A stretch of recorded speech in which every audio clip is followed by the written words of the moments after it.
Thank you for joining us for today's Magic in the Room. Before we start our episode, I want to ask for your help spreading the word about Magic in the Room. If you listen to the podcast and think it's helpful, would you please leave a review on Apple Podcasts or wherever you listen? Once you leave a review, take a screenshot and send it to info@purposeandperformancegroup.com, and we'll send you a free Magic in the Room hat. Reviews are one of the best ways for people to find us, so we're thankful for the help. Now enjoy today's episode. Magic is found in every room, where people connect over a shared purpose. In this weekly podcast, Luke, Hannah and Chris explore the role of purpose, courage, mindset and culture in every leader's quest for transformational performance. Hello there, and welcome to Magic in the Room. I'm Luke Freeman. And I'm Chris Province, and today is an awesome day. We are joined by Mr. John Stewart, live in studio. Welcome, John. Thank you.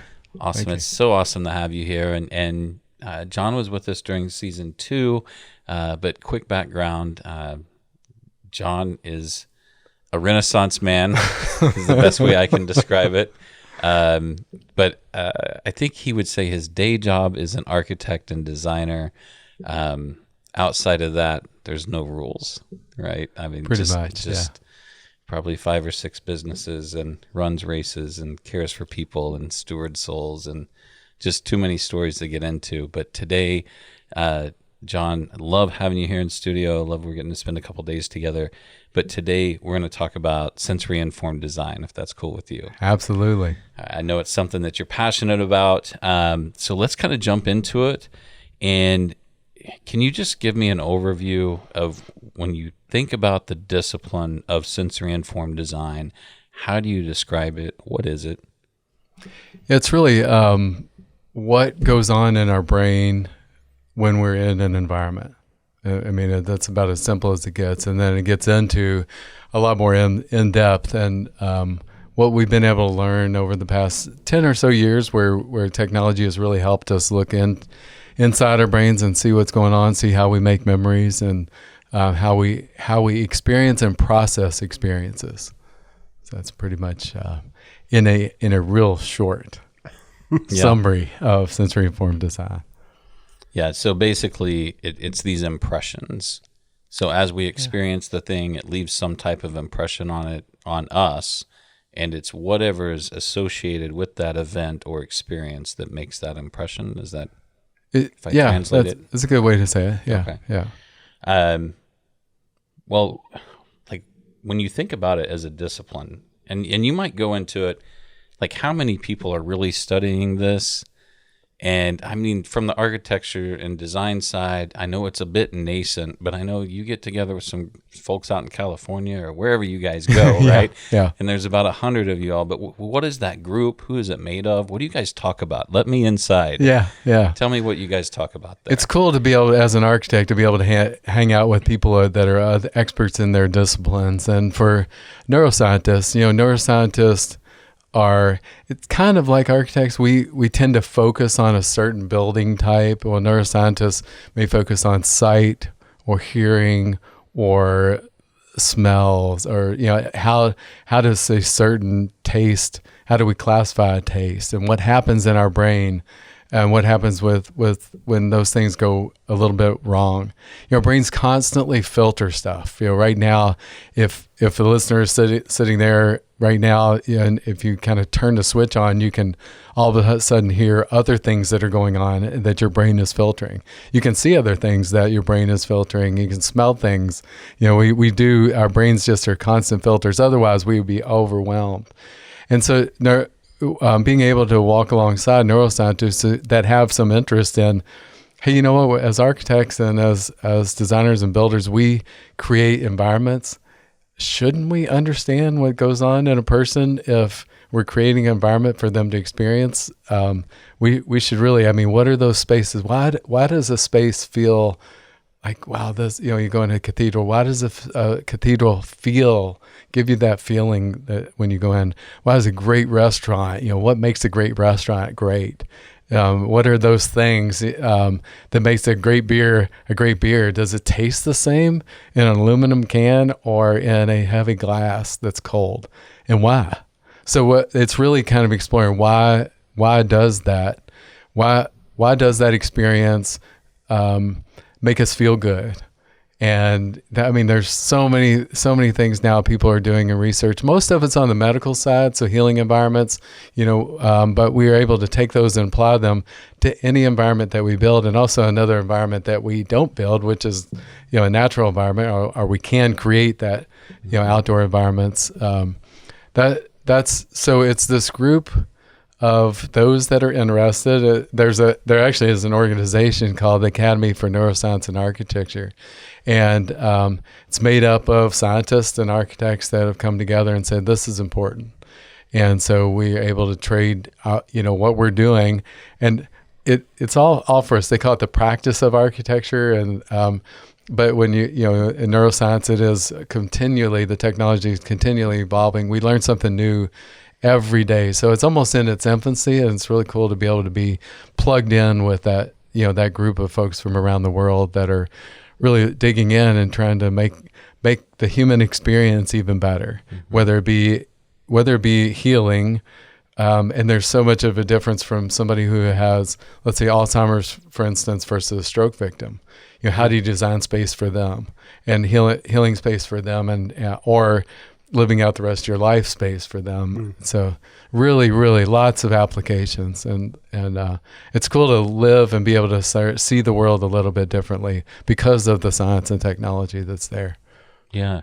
So let's kind of dive into that. So what I'm understanding is through sensory-informed design and understanding what's happening in our brain, we can differentiate, like, what is the better beer experience? What is the better restaurant experience? What is the better living experience? What's the better space? Yeah. As far as how our brain filters that. Within that context, let's pick one of those. Let's pick the living space. Yeah. Okay. Walk me through that space, and like, what sort of considerations are you thinking about as you, stand in the entryway? Yeah.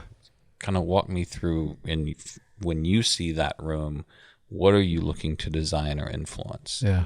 We really even back up to what's that feeling you get as you approach, what's the visual, because a lot of times, whether it's you're walking or if you're walking, you're also hearing what is that sound that if it's it's like gravel. I love the sound of in the desert out in Arizona, if you're walking on the desert on a trail, that sound is real impactful.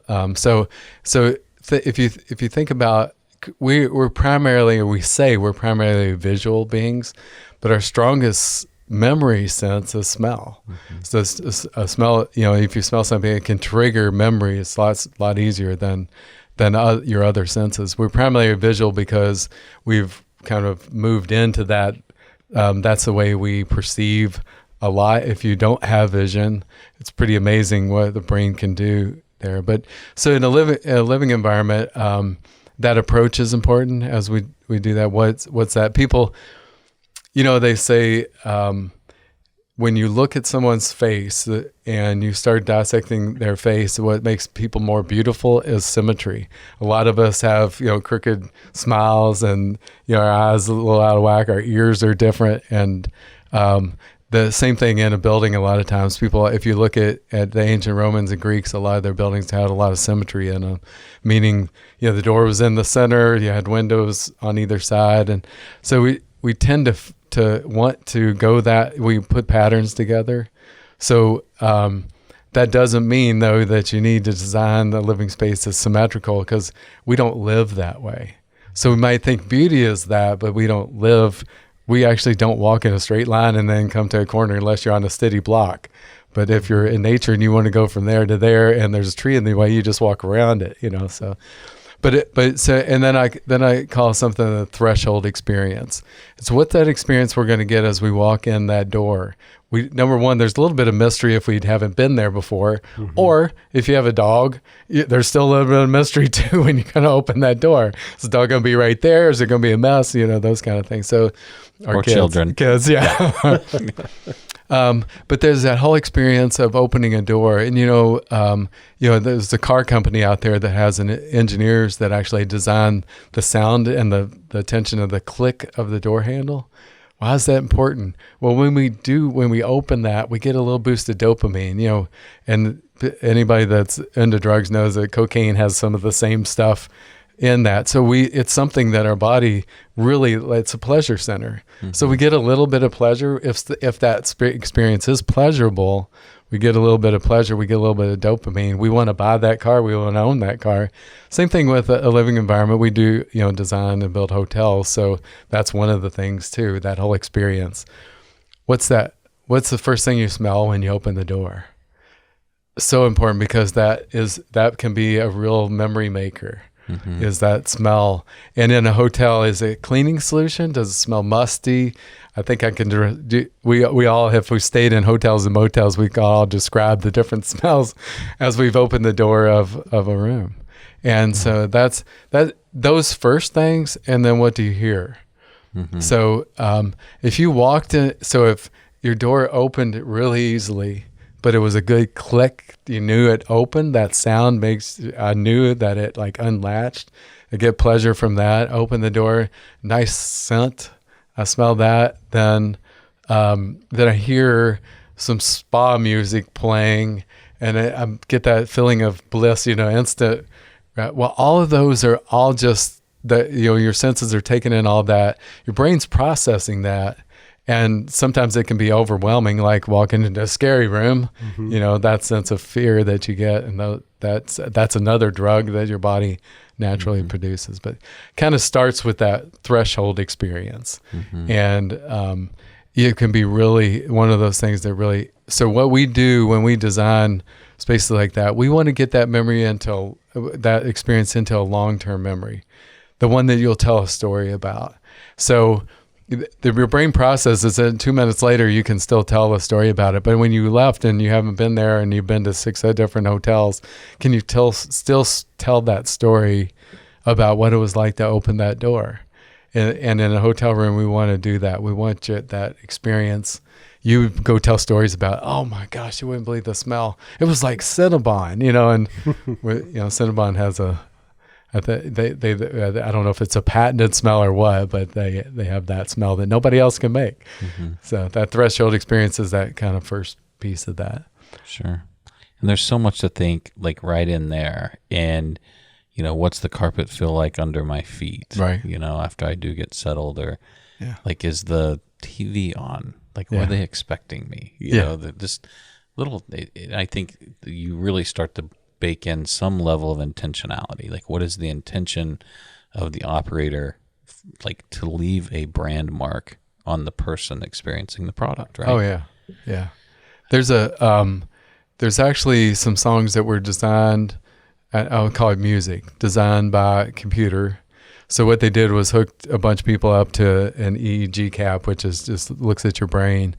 And you can detect stress through that and your stress levels. And so they played different music for them. They looked at what it did with the brain. Then they took all that data and combined it and created a long play, 16 hours of this music that reduces your stress by 63%. Wow. And it's truth that's mm-hmm. based on, so we call it the practice of architecture, and we always design around theory, but now we're able to design around true data mm-hmm. that does have an impact. And then same thing when you go, like, we do casino work, where we go in, in the casino environment, what do you want your customer to experience, and what do you want them to walk away? We have so much data on the player sitting at the machine. What we don't have data on, what was the environment around them that made them stay and play? Mm-hmm. Could have been it was just the most comfortable seat in the whole house, and we miss some of that a lot of times. Could have been the smell of that Cinnabon over there. It could have been, yeah, yeah, or the steakhouse, yeah, absolutely. And I think there's a lot more to that sentiment than I think we currently give credit to. But I mean, it's nascent. Yeah. We're starting to scratch the surface of all that, and I think it's why this field is so. It's so intriguing. Yeah. And, Luke, I know, when you think about, I don't know, let's talk about gifting. the recognition pieces that we coach around and consult around, or maybe it's the learning environment. I always love your take on these things. So how does sensory informed design show up in how we give recognition or how we set up space? Yeah, well, I think anchoring back to this idea of what's the impression and that sticks with us and what's getting filtered out. If we are able to contribute to an experience that makes it through the filter, that's kind of step number one. But then that gets retained, like that's the kind of the holy grail, right? If someone can actually go back and name, here's where I was when I opened this thing, or received this recognition, or I remember this training because I was so engaged. I remember the people there. I remember the setting that I was in. It's interesting, even when we talk to people about communication style, saying you have to own the space that you're in, and not just own it like with your physical presence, right? But really take ownership of the space that you're in when you're communicating, if you want your message to be received in the way that you're hoping for. So I take a tremendous amount of, seriousness, I guess, I don't know, responsibility for whatever you want to insert there, for the spaces that we do training in. And so, often, lots of people show up early, but I don't know how many people actually look at like chair spacing and table setup to the same degree as I feel like I obsess about a little bit. I mean, to the degree where I'm like, I've got to move all 8 of these tables over 3 inches because something doesn't feel as pleasurable as it could whenever people come in and start choosing their seats. When you watch, people coming into church, right? Right. There's the preferred seats, and you kind of know where they are. They're like 2/3 of the way back, 2/3 of the way away from the aisle towards the outside of the room. Right. And some people kind of defer there, or some people, they prefer to be 1/3 of the way back. Right. So but it's somewhere in that range, right? That for most folks is preferred. So the space of, I'll just say like a church sanctuary, is not very optimal if 10% of the people get those spaces that are preferred, and everyone else has to sit on the front row or on the back row or right next to the aisle or whatever else.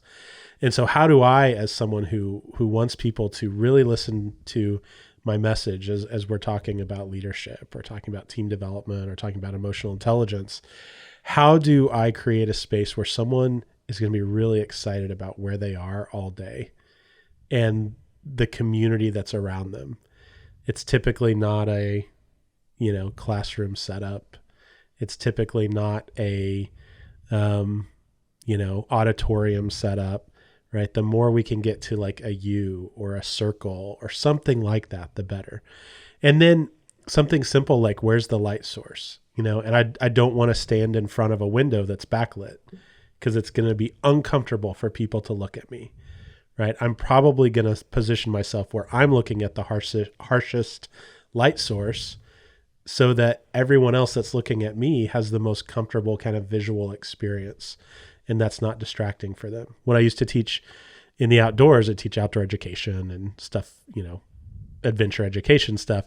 Right. That was one of the first thing we learned as facilitators was, okay, yeah, you get everyone in a circle, but then you as the leader, like you take the position where you're staring into the sun coming up behind that person across the circle from you, and you just like grit it out and do it. But then no one else in the circle has to worry about it because the people on either side of you, they're looking sideways at you. They're not looking at the sun, and then everyone else. So just a few kind of things that come to mind for me. And when you talk about gifting, I don't know. I'm kind of curious to ask John, like there's something about like touch, there's something about weight, there's something about the release of things when you open them. And the more we can maximize the dopamine that people get as they do that, I think the higher chances we have that people are going to remember that gift. They're going to remember what it is about their character if we communicate it well to help them receive that gift, they're going to remember the value congruence of them and the organization that gave them the gift. And those are the things that we want them to remember. I wish that all the customers out there, we could have them. Have you ever heard of the 5 love languages? So there's there's just a little app or a quiz online, and you take these tests, and it says these are your top love languages. Don't you wish you had that for your customer?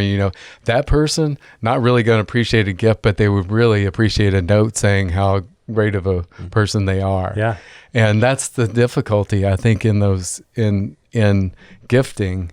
But if you're going to give that, the experience of, as you alluded to, opening a package, there's a whole sensory thing, and Apple's got it down. And you ever open an iPhone box, everything has a place. It was designed for that. And how do we do that? How do we help that experience be something more? And it really, truly, what adds to that is the environment you're in.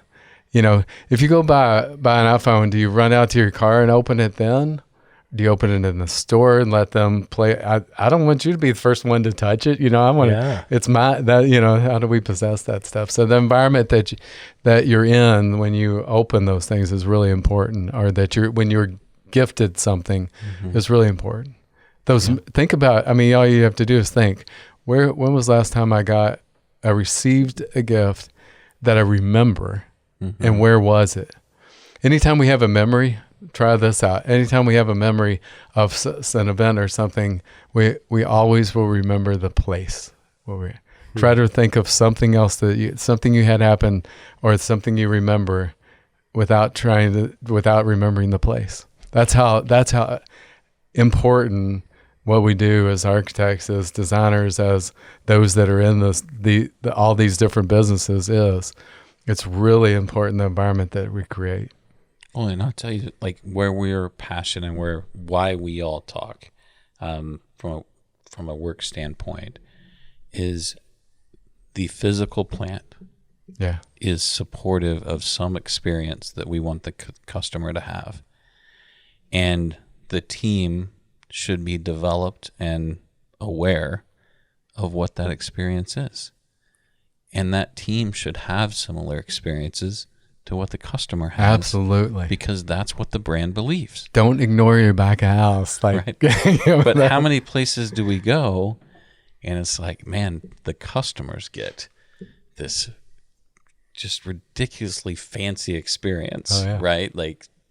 Fly you in on the plane, pull you into the Emerald City, and everything is at your disposal.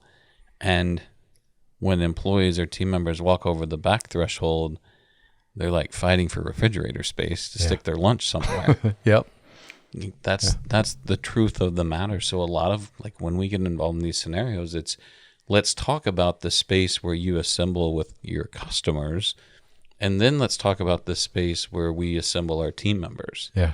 And how analog are those spaces? And if they're not, then what a great opportunity to go to work. It's simple. Think of an employee dining room. The EDR is usually it's pretty utilitarian. It's got VCT floors or vinyl floors and plastic tables and a counter and maybe food, maybe not, but our vending machines. But we tend to ignore that environment. And that environment is what can inspire our team members. They can go home and tell stories about it. They can tell stories about how they're treated at work. Those are big deals. Big deals. Yeah. Or, we take our customers to Mahogany and we don't feed our team members at all. It's there's just some basic misalignment, I think, in by raising the awareness. And everywhere that we've been, it's not that there's no desire. Yeah. It's that we didn't ever think about it that way. Right. Mm-hmm. We never thought about the team member experience needing to mirror the customer experience because it's all the same brand. Yeah. Everyone's consuming the same intent. Yeah. That senior leader says, here's what this business is about. Well, guess what? It's not just about it to one side. Oh yeah. Not just to this transacting consumer. It's about the team members that are basically donating the value of their labor so that we can have a successful enterprise. Yeah. And like, how do we honor that? Okay. And I think that's a great spot to cut to our question of the day. And when we come back, John, I want to hear how we honor that. Absolutely.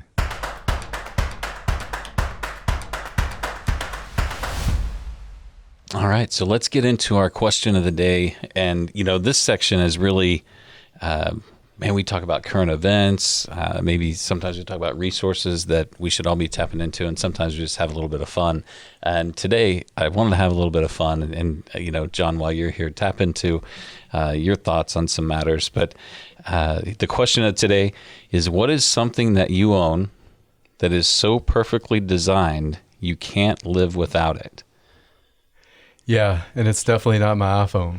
But we talk about Apple and their designs and how we can't live without it. Because I thought about this question quite a bit, actually, because I have this thing and I don't feel like I own anything. I mean, I don't really feel like I understand the concept of ownership, because it's not something I can, if it's, a lot of times we think, well, it's something we can touch. It's something we can hold on to. But I think for me, it's those things that I get to experience more than ownership. I don't own my wife, but I don't want to live without her. It's those things that for me, this question really prompted, what is it that I don't own, but that I'm blessed to be able to have in my life, and I can't live without it. So like being outside, being in nature, being able to move around and run and do some of the races that I do, being able to be part of work, being able to get on a plane and come and hang out with you guys and talk about questions like this. Right. They're just part of life, and that living life abundantly is part of that question. Is what do I own and couldn't live without? It's definitely not my truck, because I had another truck before and got another one when that one wore out. Not my house. And so, what maybe for me, I went back to, if I own something, what does ownership mean?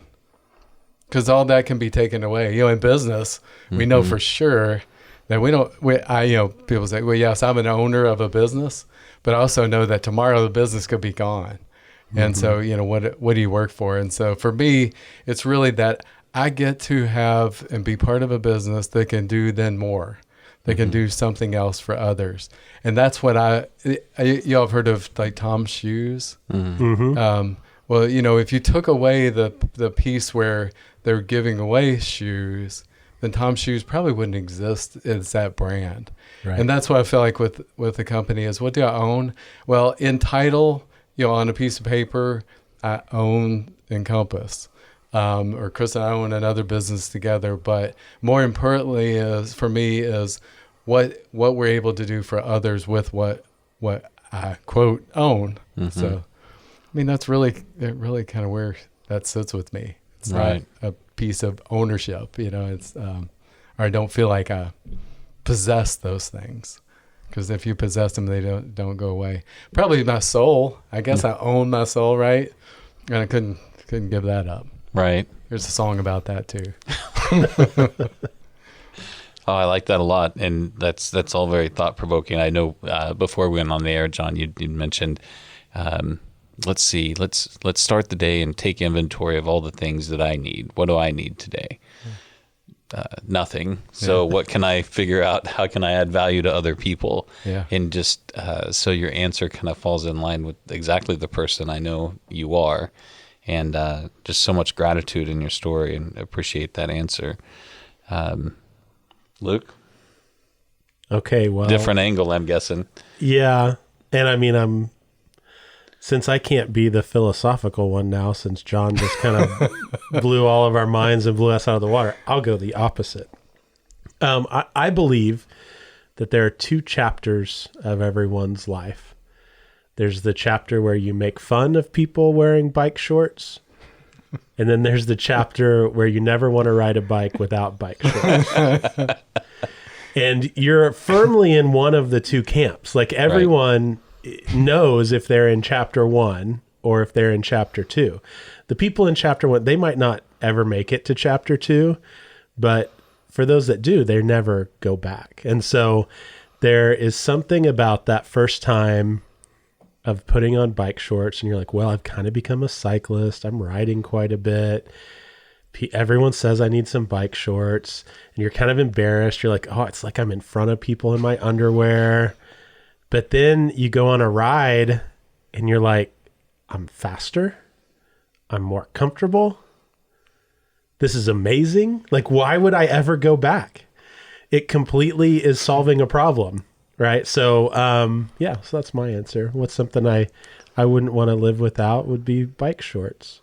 So for somebody that doesn't like ride bike, but knows a lot of people that do, what is the difference between bike shorts and underwear?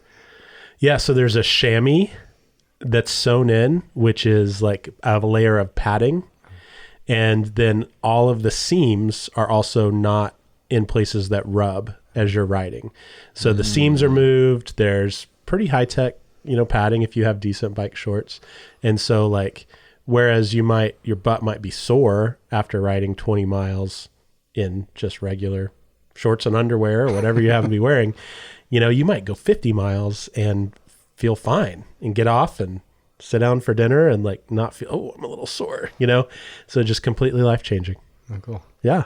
I think I'm going to start wearing those in my Herman Miller chair in my office. Yeah, for sure. Just every day. There's an opportunity there, Chris. Yeah. That could be your next business. Can we have office chair shorts? Office chair shorts. Yeah, allow you to sit longer without the pain. Another of idea. Traditional apparel.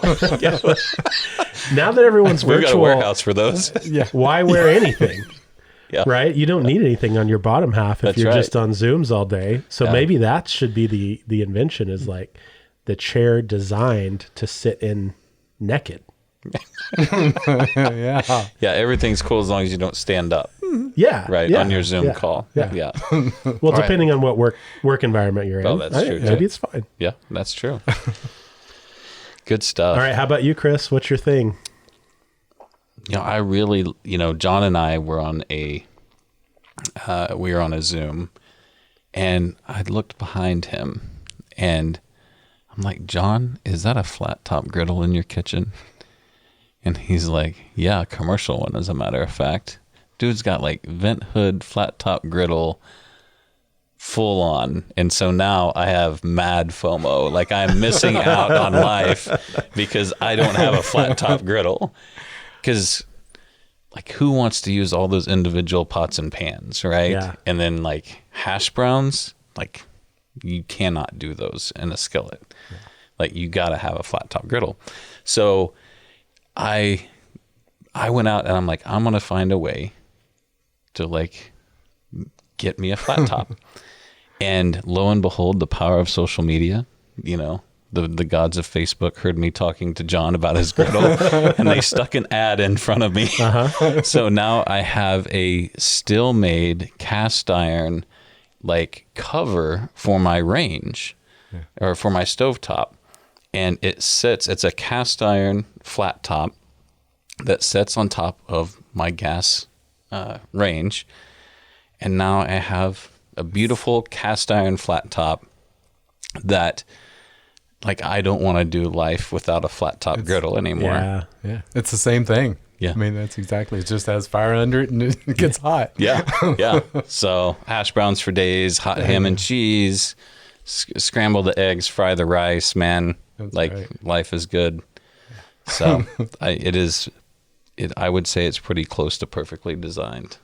So, and I'm not quite as good as the guys at Osaka, but the kids do want to see me watch the egg roll and the butterfly and all that good stuff. So yeah, have you made the volcano out of an onion? I did. Yet? You did? I did make the onion volcano. I do the smiley face in the oil, spell the word, the whole nine. Wow. Hey, Wow. I haven't even tried that yet, which is a big thing that we have. They would not deliver that to our house. But they said, no, this is not made for use in a residence. And I said, well, I design, kitchens and buy this stuff all the time. I said, sorry. So I had them deliver it to my business. And as they were on the way, my assistant got on the phone with them and convinced them to drop ship it right in my front, in the road in front of my house. And I had to go home and put it up on like these jacks and wheel and drag this 900-pound thing to my garage to uncrate it. That's awesome. Yeah. All right. So what's your favorite thing to make on there? Omelets. Omelets. I get up every morning, go out, I have a garden, pick an onion, pick peppers, and bring it in, chop it up, and a couple eggs from my brother's farm, and a little bit of cheese, and make omelets, all kinds of different omelets. Yeah. All right. Sounds pretty good. If you're not in the flat top game yet, got to jump in. Yeah. All right. Well, that's an intriguing question of the day. Yeah. Stories of ownership, bike shorts, and flat top grills. Thank you guys for entertaining the conversation. Now we'll get back to the show.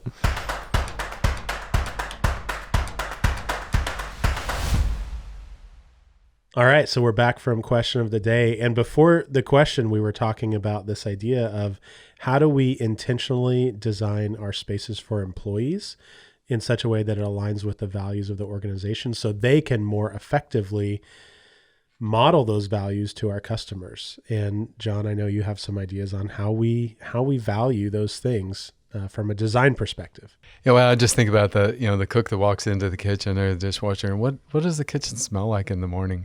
Is it clean? And what kind of environment you set a precedence for the rest of the day, that, as soon as you walk in there. And so spending a few more minutes with housekeeping, just making sure it smells clean. Not that it just looks clean, because if it looks clean and still doesn't smell good, it's not clean.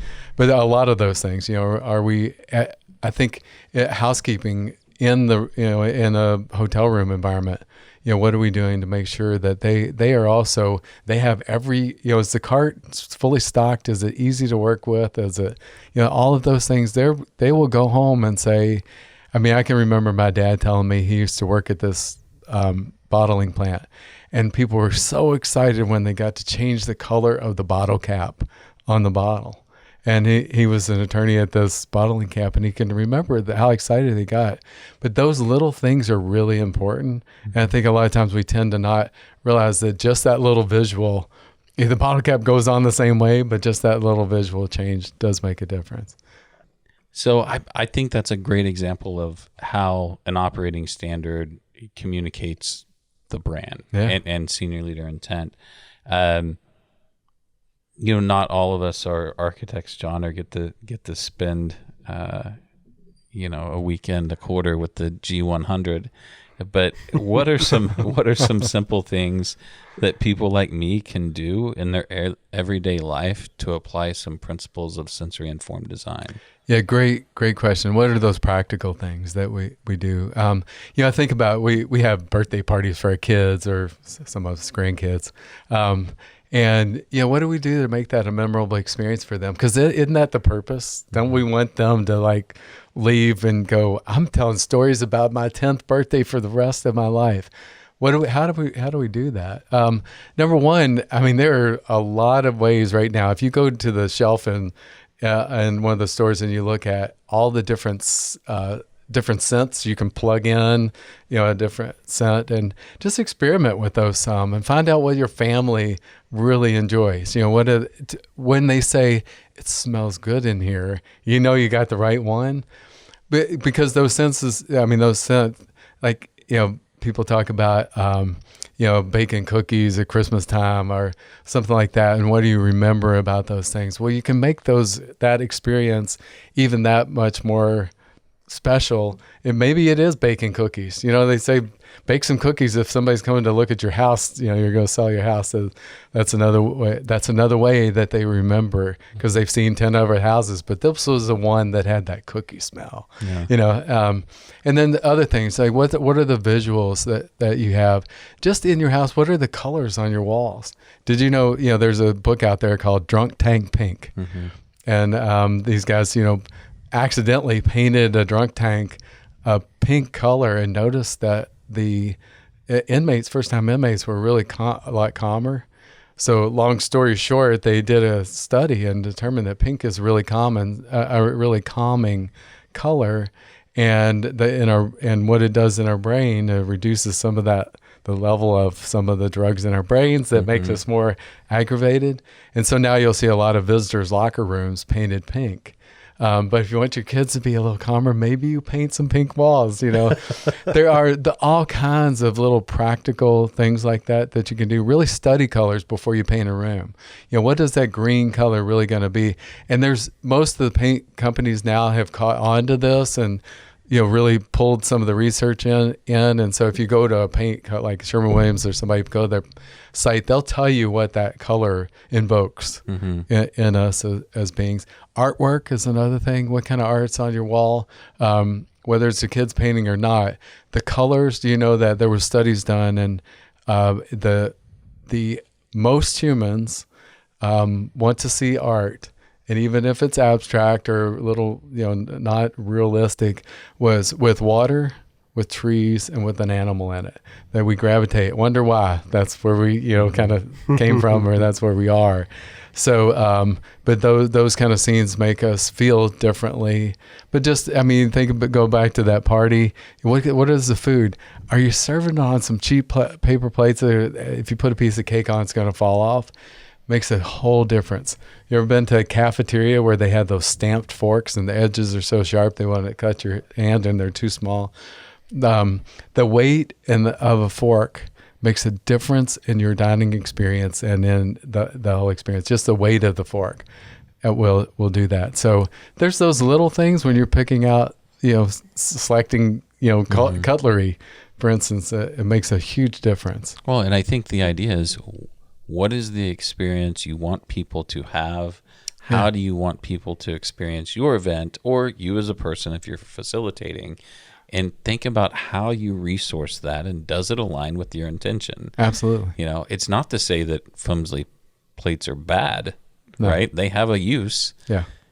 And if that's the intent and that aligns with the type of event you're putting on, then use the flimsy plate. Yeah. Yeah. But if it doesn't, if you think, well, I want people to leave from here having a very high quality experience, you might want to pass on the flimsy plate, or at least get a fancy Frisbee to put under it and fortify that thing a little bit. It's what story do you want them to tell? Right. What do you want them to tell when they leave? And we really do have the ability simply to change those experiences. We work with a beer company, and they were developing space for all the brewmasters to come together and exchange, a lot of their thoughts and experiments on new beers. And we designed a space where all those ingredients were there, so they could touch them and smell them, and they're just in little drawers there. But they weren't going to use those necessarily, the ingredients that were there, but they were reminded of those. And a lot of times we need to remind our guests, our customers, and our team members of why we're here. Why are we here? Yeah, and deliver like experiences. So, Luke, I want to give you maybe a minute and a half here. Run us through, think about your role as facilitator. What are you looking at? What are the things you want to impact as we look at a new space for team members to meet in? What are going to be those key considerations? I know you talked about like seating arrangement earlier. What are other things you're looking to inform about the team members' experience in that space, so that we have they're showing up as whole self, engaged in that space, and willing to put effort into that conversation? Yeah, so it all starts with safety, right?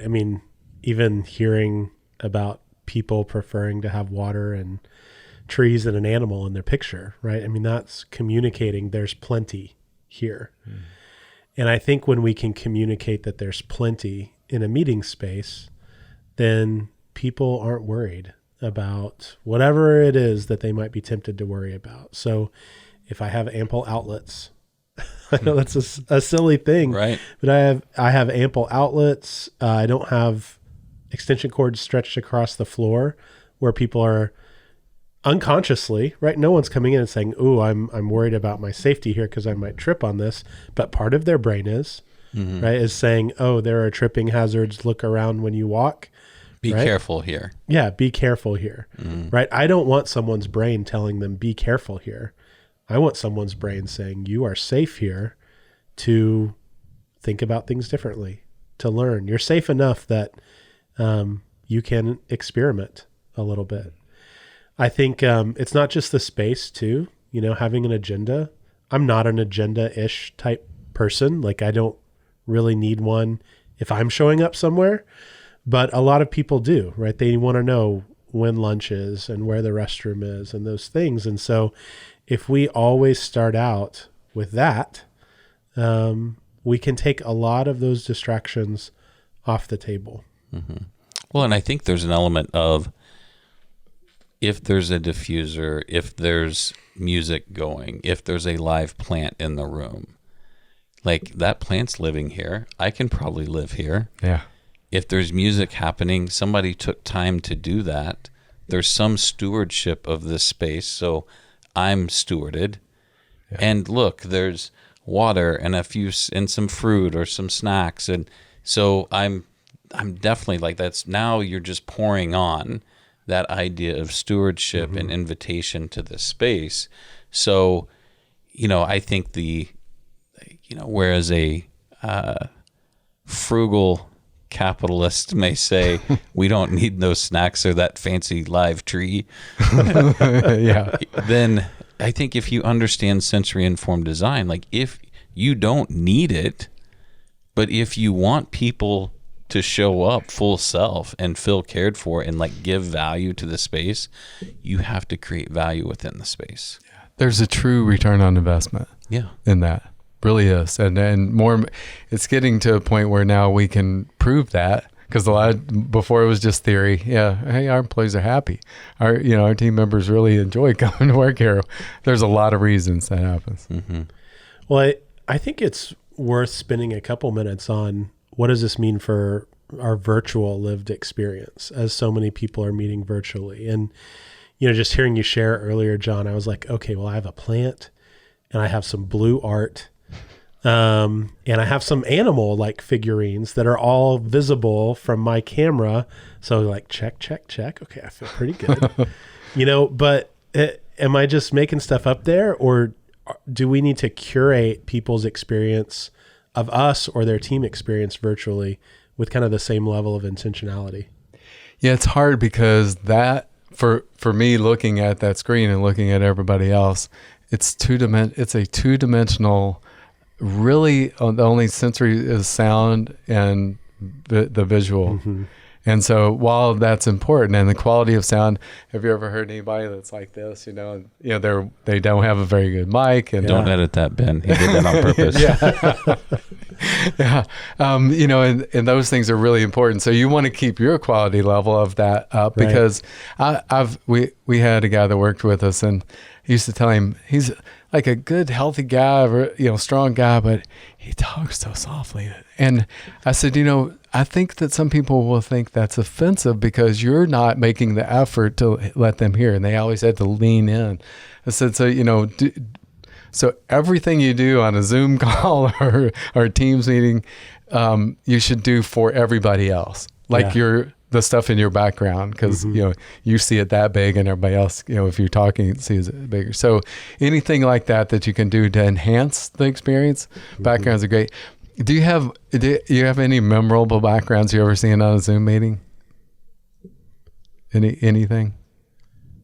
I think the most memorable are like animals, like live animals. Yeah. Right. That's what I remember is when people's dogs come in or their cat walks across their keyboard, or kids. Yeah. Right. And then the other is like just sterile versus authentic. Yeah. Yeah. Yeah. Yeah. The fake background that's like, I think, for me, my father-in-law walks behind me a lot. Mm-hmm. And, he's a stroke victim, so he doesn't like walk fast. He walks behind me, and if I'm at home, he likes to end up in that. And he doesn't have a clue that I'm doing a Zoom call, but I've seen those are the memorable ones for me. Absolutely. Yeah. All good stuff. And I think Luke's favorite compliment is when somebody says, Luke, is that for real, or is that one of them fake backgrounds? Yeah. So he always smiles. He's like, oh, that's for real. Yeah. I'm out here in my she shed. No, this has been an awesome exploration of sensory-informed design. I think it is a great example of how intention can take an experience that was already good to great. Yeah. And just let's go forward and think about how we mirror, that customer experience and that team member experience, because the belief of the brand doesn't change. So, John, thank you for being here today. Absolutely. Thank you. Thanks for having me. Let's let folks know if they want to talk more about sensory-informed design. I know just, different types of designers, people thinking about studying design. I say, you need to talk to John. Yeah. But how do they get a hold of you? Well, they can come fly on Delta or Southwest, and that's where you'll find me most of the time. Or you can visit or email me at jstewart, STEWART, at encompass with an E -DDC.com. encompass-ddc.com. Also, you can reach out to any of us. We'll be more than happy to link you up with John. I do find it hilarious because I have just randomly ran into you in the Delta Sky Club before, like no bull butter. Like, it's just, hey John, where are you going today? Yep. So if you're passing through Atlanta on Delta, keep an eye out for John. Also, we love talking about how we set up team member spaces, how we issue recognition in a way that's sensory informed. If you want to have those types of conversations, hit Luke or I up on any of our social channels or via email. So also lots of great resource at purposeandperformancegroup.com. Thank you guys for joining us today here on Magic in the Room. John, thank you. Absolutely. See Thank you. Next time. Yeah.